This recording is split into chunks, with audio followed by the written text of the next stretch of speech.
Fuck around, make my 40 pop. Mitsuki finally stood on business. In this particular chapter, we didn't necessarily get to see too much, but we did see at least some things. I think one of the biggest things on first impact that we did actually get to see was Mitsuki finally in Sage Mode. One of the things that we were kind of questioning coming into TVV was not only is Mitsuki's body going to be able to use Sage Mode, but also how strong is Mitsuki going to be when he does actually use Sage Mode. So I think two of those things were not necessarily fully answered in this particular chapter. I don't necessarily know if Mitsuki can actually sustain Sage Mode. That right there is something that we're probably going to find out in the next chapter, but from what we see in this chapter, I think it's going to be promising. But let's be honest, when it comes to Boruto, he's probably going to make the strongest of the strongest look absolutely fodder, and I expect no different in the next chapter. I expect Boruto to possibly win easily versus Mitsuki, simply off of a couple of things that we did see in this particular chapter. There were some things that Mitsuki shown that that did catch my eye. First things first, originally Mitsuki snuck up on Boruto, and Mitsuki didn't touch Boruto at all. Like, of course he used the flying Raijin,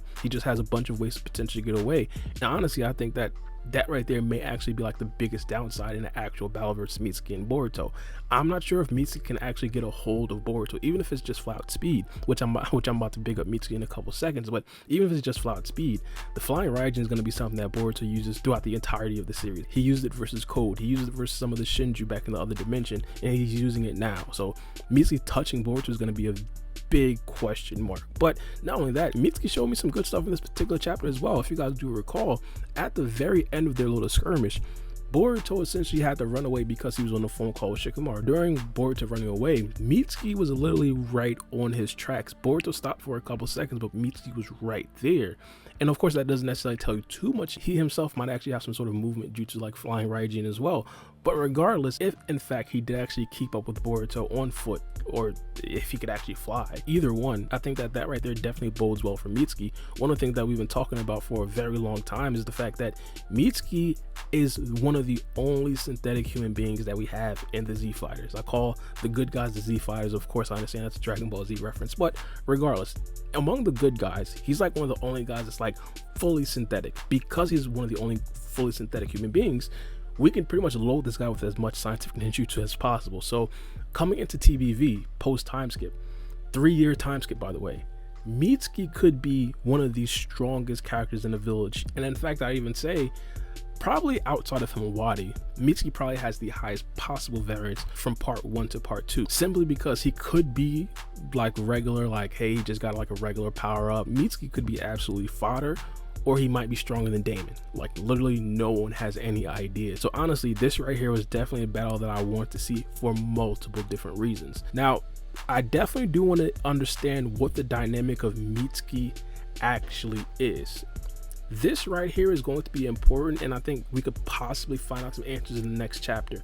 It's going to be the question of if Mitsuki did actually hear Kawaki and Eida talking about omnipotence in the last chapter. If you guys do recall, there was a scene where Eida, Kawaki, and Damon, they were essentially in the same exact room, and they were talking about the Shinju, and essentially saying that one of the Shinju, which is Jura, had targeted Naruto. Now, he basically said, hey, Naruto is in my control. Later on, Damon basically alluded to the fact that, hey, if these Shinju actually do come to the Hidden Leaf Village and start looking for Naruto, that in itself could possibly cause some problems. So they're basically alluding to the fact that Naruto is alive, essentially. And Mitsuki's standing guard over Eida and Kawaki right outside the door.